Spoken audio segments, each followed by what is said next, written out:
The Vikings have been making a lot of interesting moves this offseason, and that leaves the question, what is going on in Minnesota? Why do they have so much cap space left for the 2025 season? Well, we'll talk about it on today's show. But before we do so, if you guys could help us reach our next milestone here on the channel, we are closing in on 54,500 subscribers. We just need 167 more of you guys to go down there, hit that subscribe button, lock us in as your go-to Vikings YouTube channel. Anytime we get breaking news or any important updates around your Minnesota Vikings, I would drop everything I'm doing and get you guys a video ASAP. So hit that subscribe button and let's dive into it.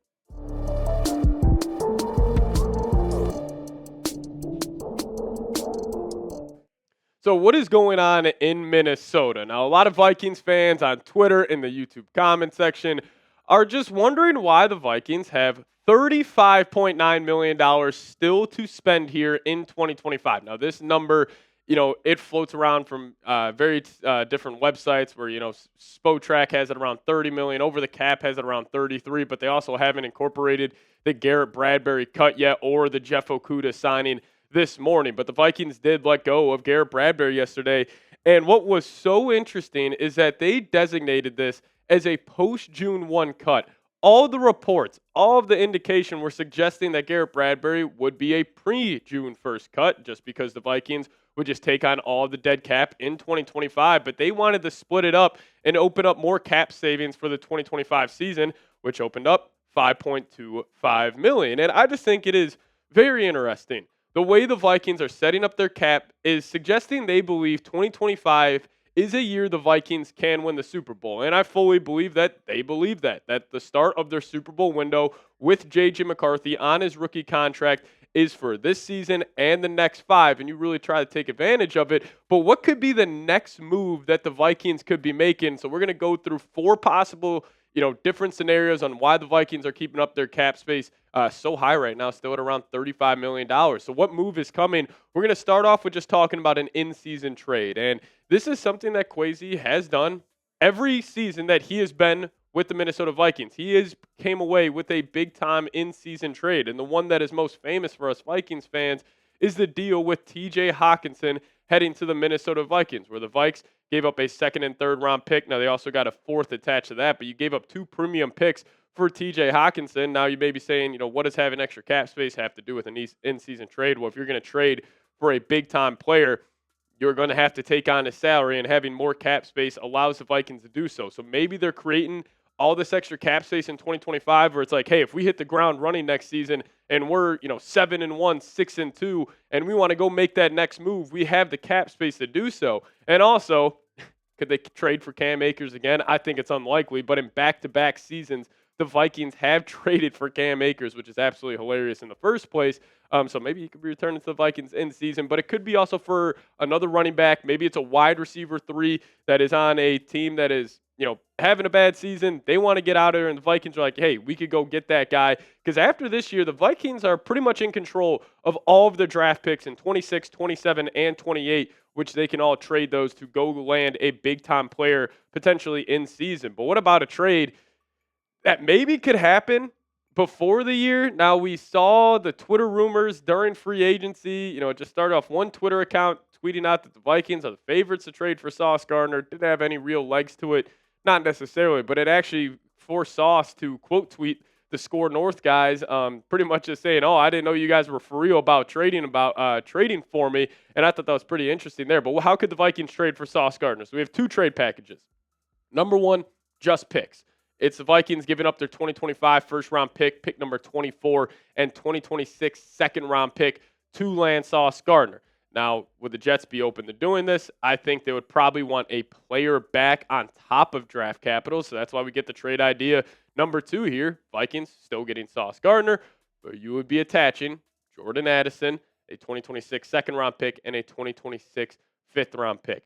I love Jordan Addison. I would be against trading him. But if it were to allow the Vikings to land one of the top cornerbacks in the National Football League, it's at least a conversation you have to have. And also considering T. Higgins the money he just got, $28 million per year from the Bengals. Are the Vikings down the line in this whole master plan of JJ on a rookie deal? Do they want to pay two wide receivers a combination of 65, potentially even $70 million? Who knows where the wide receiver market will go over the next couple of years? So you trade Addison and two draft picks, and you could land Sauce Gardner. And also, the biggest kind of holdup on a Sauce Gardner trade is just one, will the Jets even be looking to trade him? Well, Sauce is extension eligible, and the guy in his draft class who was taken before him, Derek Stingley, just got a 3-year, $90 million extension, pretty much all guaranteed. I don't know why they just didn't make it $90 million guaranteed, but they made it $89 million, which makes him the highest paid cornerback in NFL history. So maybe the Jets are saying, hey, Sauce, we're going to let you go. We're going to go get a haul for you, and they're going to try to restart with a new GM, new head coach in the building. And maybe they don't view Sauce as part of their long-term plans and their master plan to getting the Jets back to the promised land. So I think it could be on the table. Very unlikely. I'm going less than 1% that the Jets would actually be willing to move off Sauce. But I'll kick this question your guys' way. Would you trade Jordan Addison for Sauce Gardner, and you're attaching a second-round pick in 26 and a fifth-round pick in 26? Would you accept this trade? Give me an A for accept. Give me a D for decline. You guys let me know your thoughts down below. Tough decision, but if this is the deal, I think I'm clicking that accept button to get Sauce to the Minnesota Vikings. So what other moves could be coming? What about just another free agent signing? Like we just saw the Vikings earlier on this morning signing Jeff Okudah. It's probably going to be a 1 year, $2-3 million deal. I don't think it would be that extreme in terms of his cap hit in 2025, but there is still a big need at some certain positions, and maybe they could be trying to go get another big defensive tackle. So we can just rip off a couple of names here. You still got Raekwon Davis from the Indianapolis Colts. Austin Johnson of the Buffalo Bills is still out there. Good old friend Linval Joseph, former Vikings legend, is still out there. Mike Pennell from the Kansas City Chiefs, he is still a free agent. And you also got John Jenkins of the Las Vegas Raiders. Now, all of these guys are probably signing on 1 year, $2-3 million deal. So it wouldn't break the bank, but I do think there are some receivers out there, and maybe the Vikings could just say, screw it, we'll toss you a 1 year, $10 million deal. And that guy being someone like Keenan Allen. Like, I think Keenan Allen would step in and be an awesome wide receiver 3 for the Vikings. An elite route runner, just can create space and super tight coverages. And we even saw last year, I know drops are sort of an issue, especially against the Vikings for Keenan, but he was still pretty damn productive. Have him work in the slot, and he could fill in the wide receiver 2 if Addison is gone. But also another veteran out there, Tyler Lockett. I'd be a big fan of him. I think he would come in, know the system well. He obviously takes care of his body. There's that viral clip out there when he just does not take hits. He loves sliding down before contact. So he's out there. Devin Duvernay of the Jacksonville Jaguars. I don't think he would be a good option at wide receiver 3. I think he would probably have to battle it out for Jalen Nailor, and I would honestly lean Nailor over that. But you also got DJ Chark. He's still out there.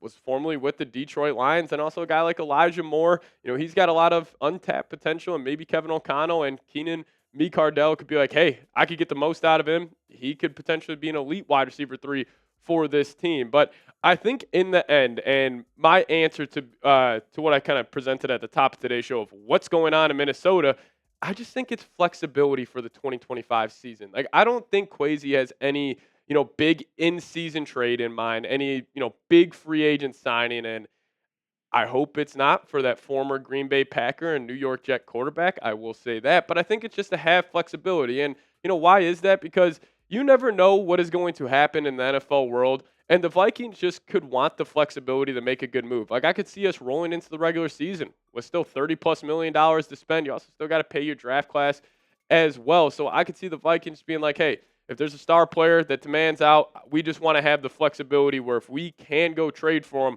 we're not strapped against the cap to make it work. So I think flexibility would be my number one answer to what is going on in Minnesota. But, speaking about what's going on in Minnesota, there's a lot of conversations out there about a former Packers and Jet quarterback heading to our favorite football team, and I'm fully against it.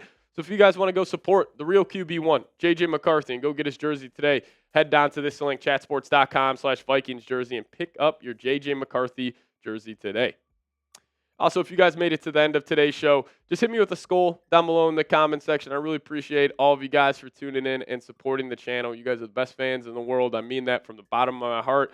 I come to work every day just motivated to get you guys the best content out there, and just chopping it up with you guys in the comment section is some of the best parts, or one of the best parts of what I do here working for Chat Sports. So also, you guys can hit me up on Twitter. @PatSeeps is the Twitter handle. Give me a follow over there. I'll give you guys a follow right back. See you guys next time. Skol Vikes.